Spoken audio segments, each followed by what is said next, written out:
तो हम विपक्ष में भी जब लोगों को देखते हैं, हमें कोई भी ऐसा आदमी नहीं दिखाई देता कि जो सशक्त विपक्ष का नेता बन सके या अपनी पार्टी में जो मौजूदा छत्रप हैं या नेतृत्व हैं उनकी जगह ले सके, चाहे लालू यादव के यहाँ हो या मुलायम सिंह के यहाँ हो। मैं संतोष जी, कौन चाहता है कि कांग्रेस समाप्त हो जाए? कोई नहीं चाहता। हम नहीं चाहते थे कि जो सामाजिक न्याय की दावेदारी करने वाली पार्टियां हैं कमजोर हो जाएं। कोई नहीं चाहता ये। आखिरकार किसने रोक रखा है राहुल गांधी को कि वो कांग्रेस को मजबूत करें?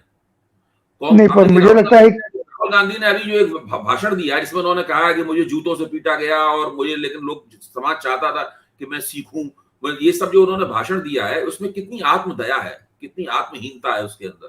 कांग्रेस के प्रवक्तागण कह रहे हैं कि वो तो बड़े खुले दिल से, साफ दिल के आदमी हैं और कितनी उदारता के साथ में उन्होंने अपने बारे में सब बातें कही हैं। मैं तो उसके अंदर आत्महीनता देखता हूं। आखिरकार इस तरह का वक्तव्य देने की आपको जरूरत क्यों पड़ती है? आपके पास एक भारत का सबसे बड़ा राजनीतिक उपकरण था, अभी भी है। अभी भी है। आप उस राजनीतिक उपकरण का क्या कर रहे हैं? सवाल इस बात का। गुजरात में चुनाव होने वाला है। पिछला गुजरात का चुनाव था तो राहुल गांधी कांग्रेस के अध्यक्ष थे। उनके नेतृत्व में कांग्रेस ने वहां बड़ी अच्छी मुहिम चलाई और भाजपा को 90 के आंकड़े पे ला दिया था उन्होंने। वहां से उनकी प्रगति होनी चाहिए थी।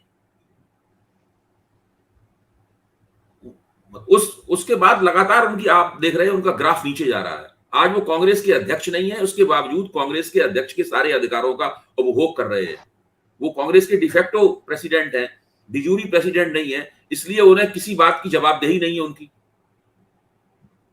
आखिरकार कौन है जो रोक रहा है उन्हें कि कांग्रेस को एक बाकायदा, एक वैधानिक रूप से एक स्थायी अध्यक्ष प्रदान किया जाए? कोई नहीं रोक रहा है उनको। उनके और उनके मां और उनकी बहन के बीच में मतभेद है, कांग्रेस कैसे चलाई जाए इस सवाल को लेकर। उन मतभेदों के चलते कांग्रेस का लगातार पराभव हो रहा है। और इन लोगों की अपनी राजनीतिक समझ क्या है, इसको पंजाब में इसका नमूना हम देख चुके हैं।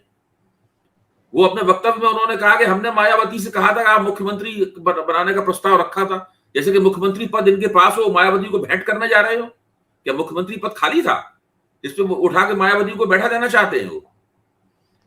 एक और बात आप देखिए, कांग्रेस, राहुल गांधी के वक्तव्य के बाद में मेरे नामाराशी हैं कांग्रेस के प्रवक्ता अभय कुमार दुबे, उन्होंने मेरे साथ टीवी के कार्यक्रम में भाग लेते हुए बहुत सारे आंकड़े और तथ्य प्रदान किए, जिसमें उन्होंने बताया कि उसमें साफ उनका कहना था कि बहुजन समाज पार्टी ने अपने आप को बेच दिया भाजपा के हाथों।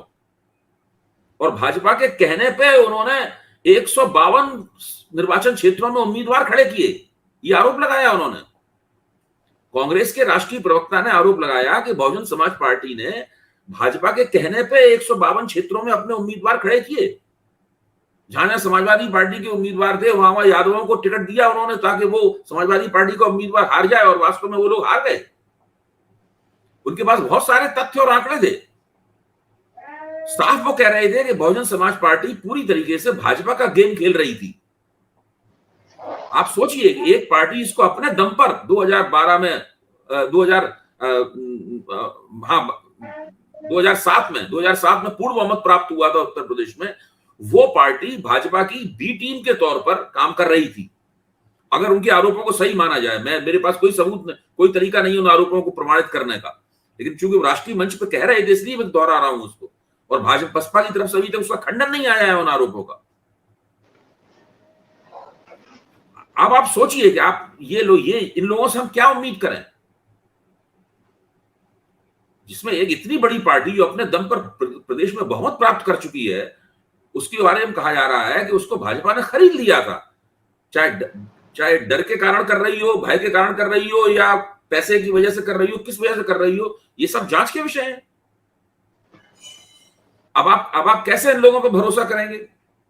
इसका मतलब यह है कि ये पूरे जो लोग भाजपा विरोधी शक्तियों के रूप में जाने जाते हैं, दरअसल ये लोग इस योग्य नहीं है कि भारतीय जनता पार्टी का मुकाबला कर पाए।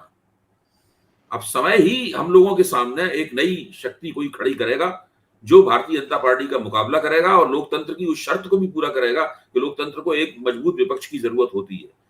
अगर राहुल गांधी, प्रियंका गांधी और सोनिया गांधी की चलेगी इसी तरीके से, तो कांग्रेस का तो पराभव और होता चला जाएगा। अभी देख लीजिए, गुजरात में चुनाव होने वाला है, फिर उसके अगले साल फिर 3 इन बड़े राज्यों में चुनाव होगा। पिछली बार कांग्रेस जीती थी।